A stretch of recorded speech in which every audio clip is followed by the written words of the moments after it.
Je vais d'abord quelques annonces. Aujourd'hui, le 16e dimanche après la Pentecôte. Et c'est le 8 septembre, donc la fête de la Sainte Vierge Marie, ça veut dire la nativité, sa naissance. Mais c'est une fête de deuxième classe. Et le dimanche après la Pentecôte est aussi une fête de deuxième classe. Et notre Seigneur, le dimanche est dévoué à notre Seigneur, a priorité sur Notre-Dame. Donc ce n'est pas la messe de la Nativité, mais la messe du dimanche. Mais rien n'empêche qu'on va vénérer la Sainte Vierge Marie et on va chanter un chant à son honneur après la messe. Demain, de la Férie, mémoire de Saint Gorgon, martyr. Mardi, Saint Nicolas de Tolentino, confesseur. Mercredi, de la Férie, mémoire de Saint Prote et Hyacinthe, martyr. Jeudi, fête du Saint-Nom de Marie. Quelques jours après sa naissance, c'est son Saint-Nom, parce qu'on donne le nom, bien sûr, à un enfant qui vient de naître. Saint-Nom de Marie, 12 septembre. Vendredi, de la Férie. Samedi, exaltation de la Sainte Croix. Alors, vous pouvez me demander, qu'est-ce que ça vient faire au milieu de dimanche après la Pentecôte, exaltation de la Sainte Croix? C'est plutôt pour notre temps de la Passion. Mais non, la croix est toujours là, n'est-ce pas? La croix est quotidienne, il faut bien la porter avec courage. Et notre Seigneur donne l'exemple. Et dans le monde monastique, donc chez les religieux, d'un ordre assez sévère, tous les ordres qui sont à une certaine sévérité, à partir de la fête de l'exaltation de la Sainte Croix, ils font le jeûne jusqu'à Pâques. C'est le jeûne monastique. Voilà. Ce n'est pas 4 jours par an comme nous. Il faut jeûner, mais c'est la moitié de l'année. Voilà. Courage pour les religieux. Et dimanche prochain, c'est le 17e dimanche après la Pentecôte. Et alors, c'est donc une autre fête, la Sainte Vierge Marie, qui tombe un dimanche, avec la même remarque. C'est la mémoire donc de Notre-Dame de ses douleurs. Le Seigneur vient le jour après l'exaltation de la Sainte Croix. Et c'est la raison principale pourquoi le mois de septembre est voué au cœur douloureux de la Sainte Vierge Marie. Remarquez là que Sainte Vierge Marie, quand elle parle de soi-même, elle parle de son cœur immaculé, mais jamais de son cœur douloureux. Quoique la dévotion à ce cœur douloureux est très fructueuse. C'est une des dévotions les plus fructueuses envers la Sainte Vierge Marie. Mais pourquoi elle n'en parle pas? Parce qu'elle est plus humble, justement. Elle ne parle pas de ses propres mérites, parce que qu'elle soit immaculée, ce n'est pas son mérite, c'est un don de Dieu. Mais qu'elle est douloureuse, ça, elle a mérité sur la croix, avec les douleurs qu'elle a acceptées parfaitement, n'est-ce pas? En union avec notre Seigneur Jésus-Christ, elle a mérité. Et elle évite de me parler de ses mérites, voilà. Mais ce n'est pas parce qu'elle n'en parle pas que l'Église n'en parle pas, parce que justement, c'est très important, cette dévotion au cœur douloureux de la Sainte Vierge Marie. Et de cette douleur, qui résume ces douleurs. Au nom du Père et du Fils et du Saint-Esprit, ainsi soit-il. Chers fidèles, aujourd'hui, on voit cette péricope, ça veut dire une histoire de l'Évangile, près de l'Évangile, où Jésus est invité chez des principis. Ce sont des pharisiens de haut rang. Ce sont les principis, ce sont les premiers, les princes, les premiers, les autorités des pharisiens. On ne sait pas n'importe quoi, n'importe qui. Il est invité comme c'était la coutume qu'on invitait le dimanche, enfin leur jour du Seigneur, c'était le sabbat. Pour nous, c'est le dimanche. Le samedi, c'est pour eux comme un dimanche pour nous. Donc, il ne fallait pas travailler, mais on avait l'habitude de faire des repas. Voilà, pour la convivialité, par charité, pour être ensemble. Et voilà, pour manger du pain. Et il l'observait.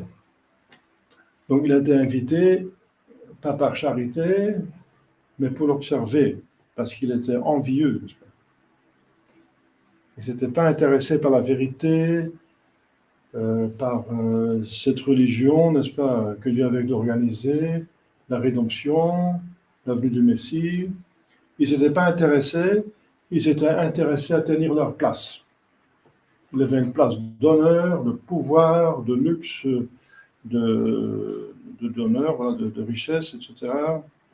Et aussi de débauche, parce que il tombait dans plusieurs péchés dont Jésus va les reprocher, il va les corriger pour cela. Donc ils ne veulent pas se convertir, c'est ça le problème.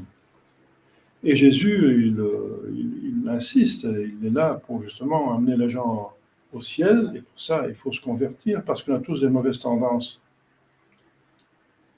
Et alors, au lieu de se soumettre, ils vont avec toutes leurs intelligences, parce que c'est des hommes quand même docteurs, ils vont essayer de le piéger. Alors, il invite, mais il observe. Ils ont tendu un piège.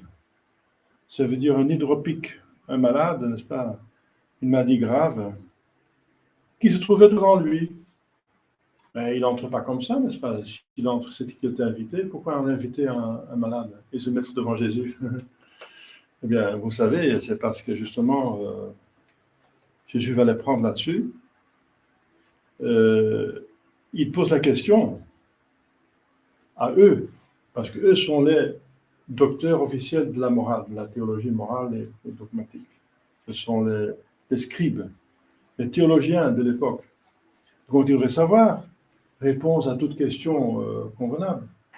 Alors, ils ont mis là le malade devant eux pour que Jésus le guérisse, parce qu'ils savent que Jésus guérissait tous les malades. Mais ils le mettent là parce que c'est un dimanche, enfin, leur dimanche, leur jour du Seigneur, c'est plutôt un samedi, le sabbat, et on ne peut pas travailler le samedi. Alors, si Jésus va, comme vous savez, guérir ce malade, on va l'accuser de violer la loi. Et on va reprocher ça lors de son procès. Hein. C'est une des fausses accusations qu'on va lui faire. Alors Jésus va déjouer ça de deux façons. Premièrement, il va retourner le canon, comme on dit. Hein. Retourner le canon. Il va leur poser la question, est-ce qu'on peut guérir un jour de sabbat? Alors ce qui est curieux, c'est qu'ils se taisent. Ah oui, parce que maintenant, ce sont eux qui sont piégés. S'ils disent non, ils vont être accusés de cruauté, de ne pas aider cet homme, n'est-ce pas, qui est malade depuis longtemps, qui souffre. Le peuple va l'accuser de cruauté, va les accuser de cruauté. Et s'ils disent oui, vous pouvez guérir, ils n'ont plus de chef d'accusation qui viole le sabbat. Donc ils sont coincés là, et c'est la preuve qu'ils ne sont pas honnêtes. Voilà, ils ne sont pas honnêtes. Donc Jésus, avec cette question, il les a déjoués déjà. Donc celui qui tait, consent. C'est un proverbe. Donc, cette thèse, en tout cas, ils n'interdisent pas. Donc il est guéri, comme toujours, n'est-ce pas, par miséricorde, même le jour du sabbat, le jour du Seigneur, c'est vrai, on ne peut pas travailler. Et c'est un commandement grave, parce que c'est pour sa violation des dimanches en France, dans le XIXe siècle, que la Sainte Vierge est apparue, pleurant, n'est-ce pas, à la Salette. C'est pour le blasphème, les gens blasphémaient assez facilement, et aussi pour la violation des dimanches, les gens travaillent le dimanche. Et c'est pour ça que les gens, enfin, ils ne se sont pas convertis, et c'est pour ça qu'il y a eu la guerre franco-allemande. en 1870, la guerre. Et la France perdait. Et les Allemands disaient, c'est curieux, c'est toujours le dimanche qu'on avance dans l'attaque. Toujours le dimanche qu'on avance. Eh bien, c'est la Providence, n'est-ce pas, qui a châtié la France pour la violation des dimanches. Donc, c'est pas rien, n'est-ce pas? Il faut respecter le dimanche. Il ne faut pas travailler le jour du Seigneur. Mais il y a des exceptions, des nécessités. Voilà. Donc, il ne faut pas être irraisonnable. Il y a des choses, les commandements ont une hiérarchie, n'est-ce pas? Les vertus aussi. La charité se trouve au-dessus de la vérité, par exemple. On ne peut pas toujours dire la vérité pour ne pas blesser la charité ou la justice. Le prêtre ne peut pas parler de ce qu'il a entendu en confession. On ne peut pas dévoiler un secret. On ne peut pas dénoncer des gens. On ne peut pas médire. Médire, c'est dire la vérité, mais il y a des gens qui n'ont rien à voir. C'est un péché de dire la vérité, parfois. Parce que c'est contre une vertu qui est plus haute. Vous voyez? Donc, ici, sanctifier le dimanche est important, on respecte. Pour nous, c'est le Nouveau Testament, c'est assister à la messe et ne pas faire des travaux serviles, ça veut dire des travaux manuels, corporels, et faire des bonnes œuvres, visiter quelqu'un qui est tout seul, etc. Donc, faire des bonnes œuvres, c'est-à-dire qui ne demandent pas, si c'est possible, pas justement les travaux serviles, sauf si ce n'est pas possible autrement. Voilà. Alors, Jésus donne l'exemple de l'âne, n'est-ce pas, ou du bœuf qui est tombé dans un puits. Il dit, vous qui dites que je ne peux pas guérir le sabbat, parce qu'il connaît leurs pensées. C'est une autre preuve qu'il donne de sa divinité.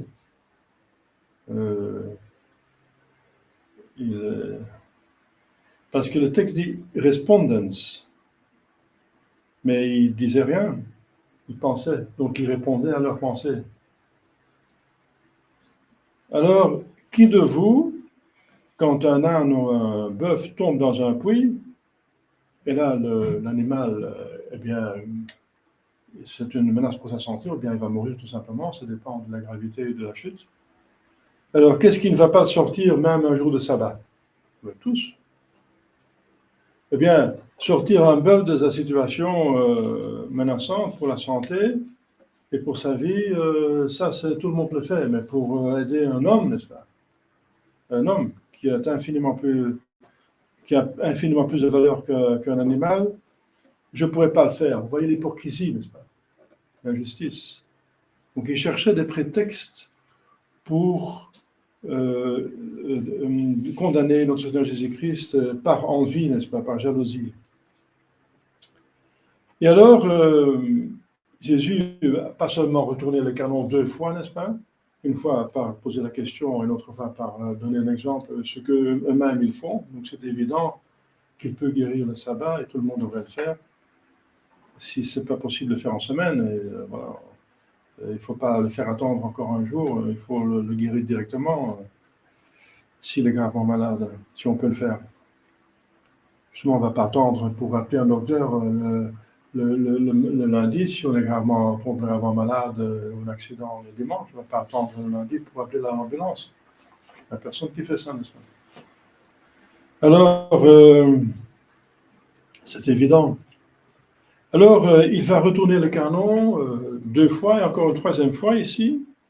Il va même essayer de les convertir, mais ça c'est dur, n'est-ce pas? Parce que l'orgueil rend aveugle. Et il va essayer de les faire comprendre qu'ils cherchent trop les honneurs, leur propre honneur. Leur propre honneur.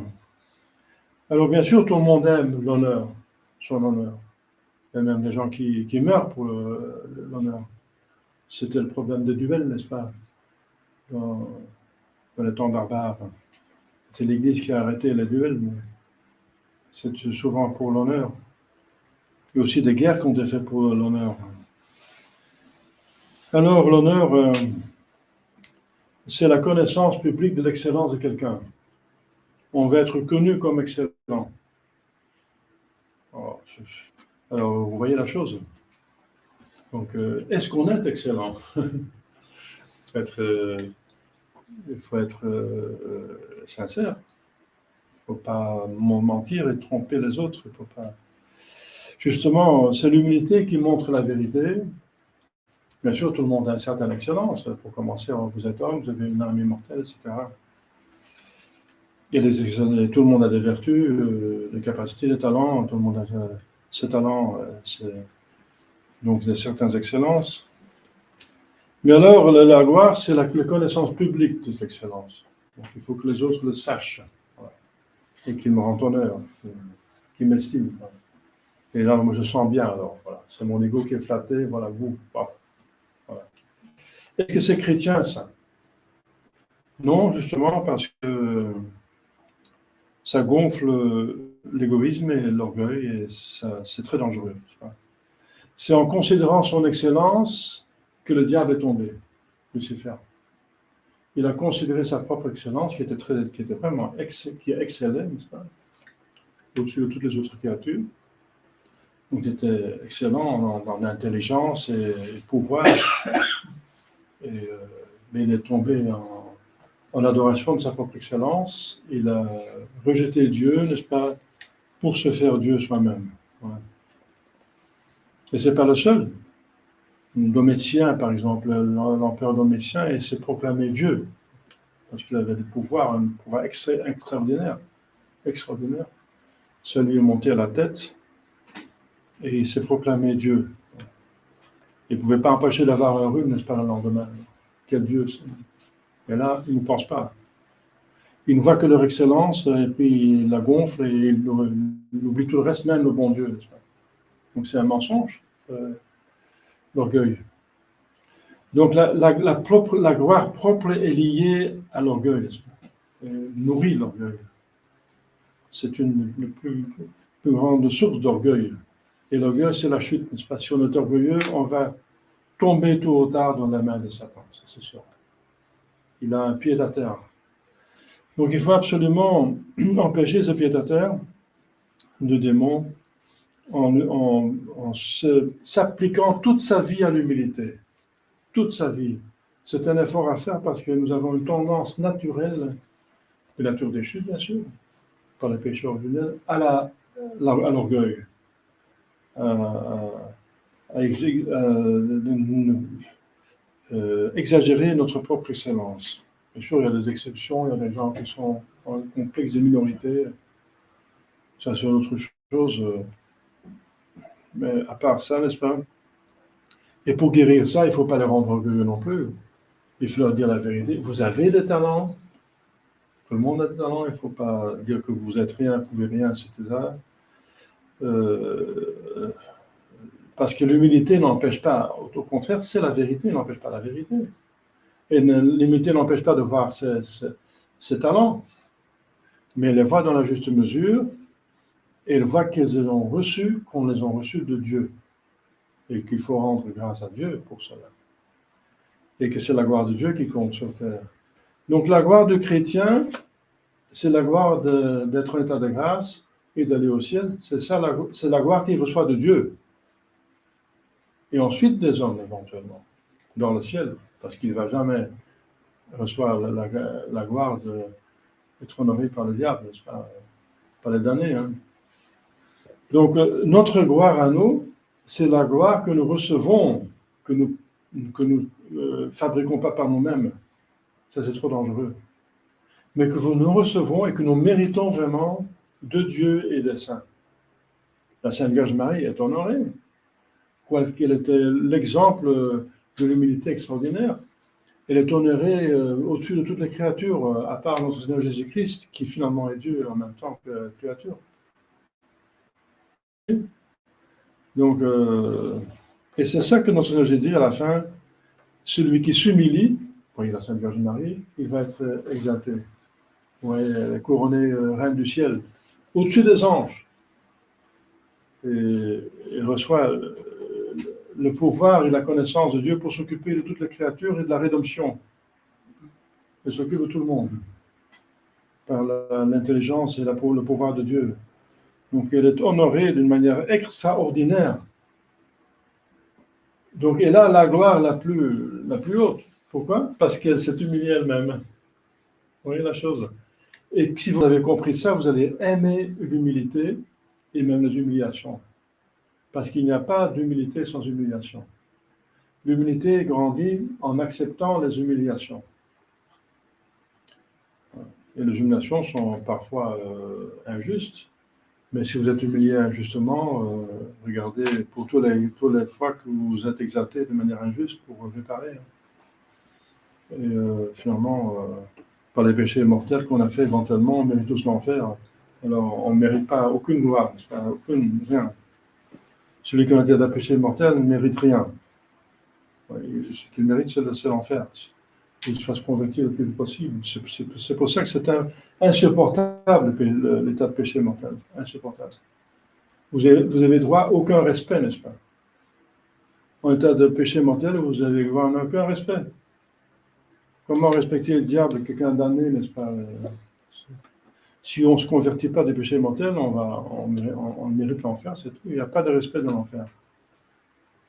Donc, vous voyez, l'honneur est intimement lié à l'état de grâce, au surnaturel, et pas au naturel. Nous, on regarde le naturel, voilà, le naturel, j'ai tel et tel talent, je suis belle, les femmes, c'est souvent la beauté, etc., la grâce, elles sont gracieuses, etc., et qu'ils ont plusieurs capacités. Tout le monde cherche sa propre excellence, n'est-ce pas?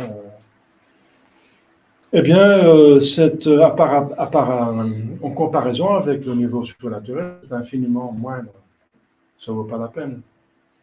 À quoi sert d'être belle et de se donner, n'est-ce pas? C'est la beauté de l'âme qui compte, beaucoup plus que la beauté du corps, etc. On peut appliquer ça à toutes les causes de gloire pour lesquelles nous on se glorifie. Donc, chers fidèles, c'est une application à faire toute sa vie, parce que c'est une des tendances les plus tenaces, n'est-ce pas? Avec aussi la conclusion de la chair, c'est une autre histoire, ça. C'est la chasteté, c'est aussi tenace, n'est-ce pas? C'est un combat de toute la vie. Mais les concupiscences sont liées. Hein. On ne peut pas être chaste si on n'est pas humble. Parce qu'une concupiscence renforce l'autre. La concupiscence de l'esprit, l'orgueil, renforce la concupiscence de la chair, ce que vous savez, et vice-versa. Et encore plus, vous savez ça, que le bon Dieu punit l'orgueil en nous laissant tomber dans des péchés contre la chasteté.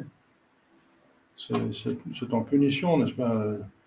Souvent, c'est pas toujours comme ça, mais en tout cas, on ne peut pas devenir chaste 100% si on est orgueilleux, c'est pas possible. Le bon Dieu ne permet pas ça. Donc, et il y a un très beau passage de Père de l'Église qui disent il vaut mieux quelqu'un de humble mais qui n'est pas chaste que quelqu'un qui est vierge, qui est pur, n'est-ce pas, mais orgueilleux. Pourquoi? Pourquoi l'un aime mieux que l'autre? Eh bien, parce que celui qui est humble n'est pas chaste, par humilité, il va se convertir. Parce que l'humilité cherche la volonté de Dieu, soumet à Dieu, reconnaît Dieu et ses droits. L'humilité va les porter à devenir chaste. Mais celui qui est orgueilleux et chaste, il va tomber dans le péché contre la chasteté. Parce que son orgueil va le faire tomber, justement. Vous voyez? Donc, c'est très important. Il faut combattre tous les vices. Mais le plus important, et le point premier. Et l'Écriture sainte dit que la source de tout mal, c'est l'orgueil et l'avarice. Voilà. L'orgueil, c'est au niveau spirituel, c'est l'honneur, et l'avarice, c'est au niveau matériel. Voilà. Ça, c'est la source de tout mal. La source, la racine, la plus profonde. C'est pour ça qu'il faut s'attaquer à cela, n'est-ce pas, par l'esprit de détachement des choses et par s'appliquer à l'humilité, accepter les humiliations et avoir une estime de soi-même, ne pas penser à son propre estime tout simplement. Ne pensez pas, n'est-ce pas? Utilisez vos talents pour le bien, mais ne pensez pas à vous-même, regardez pas vous-même. C'est le narcissisme, n'est-ce pas? Satan au narcissisme. Celui qui regarde soi-même et regarde ses excellences, etc. Et il va s'aveugler, parce que l'orgueil aveugle. Ne voit pas la réalité, rend même, peut casser, n'est-ce pas, le bonheur de quelqu'un. Par orgueil, il va casser des choses. Il ne va pas voir les choses simples de la vie qui rendent heureuse, parce que pour lui, c'est trop bas, c'est trop peu, n'est-ce pas? Il cherche des choses outre mesure qu'il ne va jamais atteindre, donc il va être malheureux, etc., etc. Donc, chers fidèles, Jésus dit, celui qui se humilie, donc on est capable de se humilier. C'est causer des humiliations, mais ne vous imaginez pas des mensonges. Ne dites pas que vous êtes rien, parce que c'est pas vrai, vous êtes quelque chose. Mais dire je suis comme rien devant Dieu, oui, infiniment petit, oui, ça c'est sûr. Je répète ce que j'ai dit plusieurs fois, n'est-ce pas, pour l'exercice de l'humilité, mettez-vous devant Dieu, hein. Et par la foi et par la philosophie, on sait comment est Dieu. Il a toutes les perfections en infini. Donc l'infini, c'est inimaginable. Et nous sommes limités. Donc on a un commencement, Dieu pas, Dieu est l'existence, et le commencement, en plus, il ne vient pas de nous, mais de Dieu, on l'a reçu. Et ensuite, le passé à nous, on a beaucoup péché, n'est-ce pas?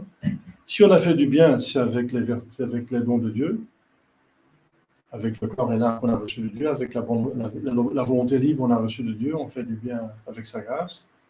Mais si on fait le mal, ça c'est à nous, ça. Ça vient vers de Dieu. Donc c'est vraiment à nous, c'est nos mérites et des mérites. Eh bien, le passé, on a péché, hein, donc c'est l'occasion pour s'humilier, n'est-ce pas?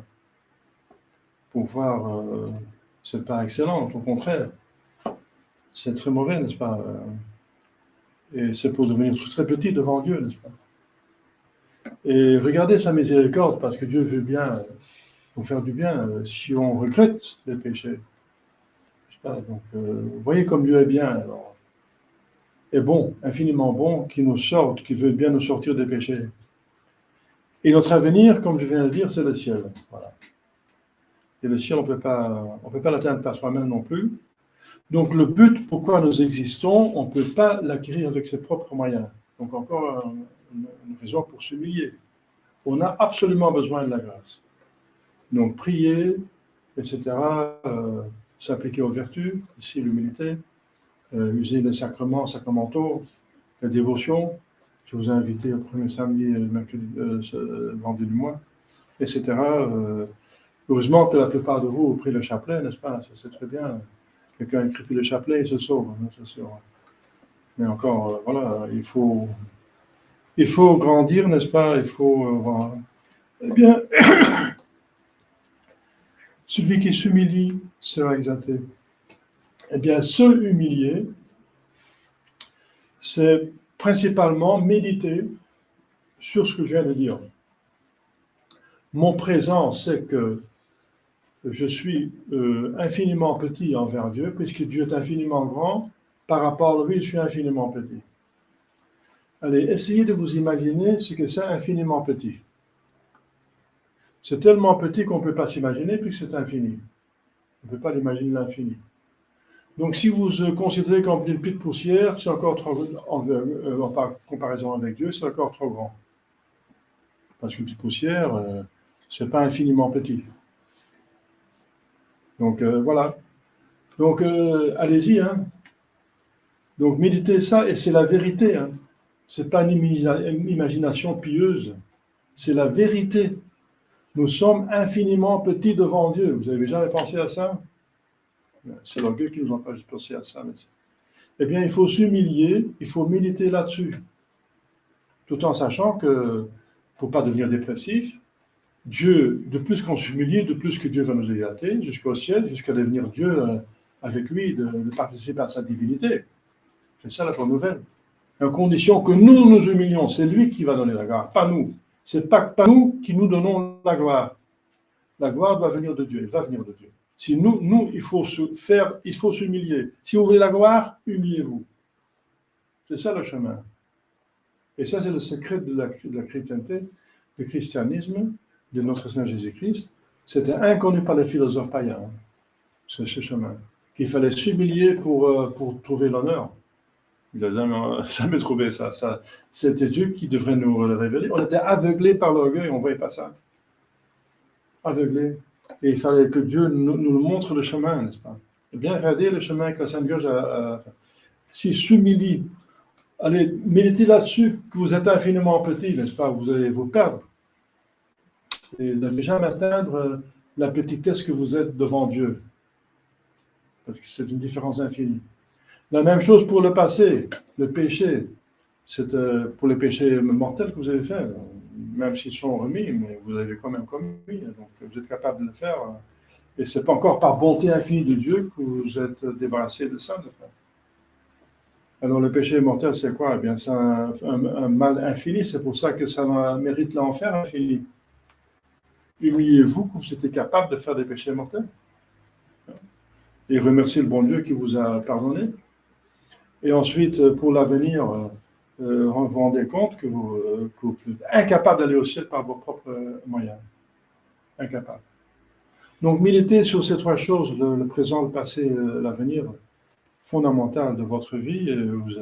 C'est des actes d'humilité qui méritent d'être exaltés avec la Sainte Vierge Marie, n'est-ce pas?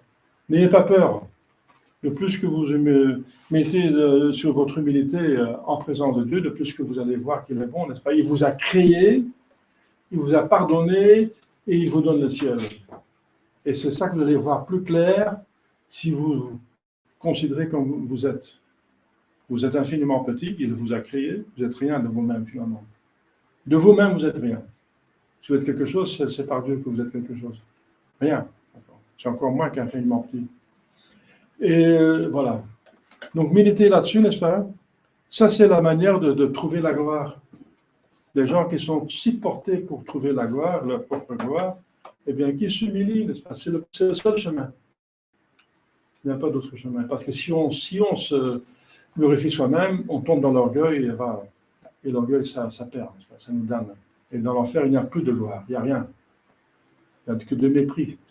Même les diables ne s'honorent pas mutuellement, ils se haïssent. Il n'y a rien dans l'enfer. Voilà. Donc, militez avec la Sainte Vierge Marie, n'est-ce pas? Et soyez heureux, au nom du Père et du Fils et du Saint-Esprit, ainsi soit-il.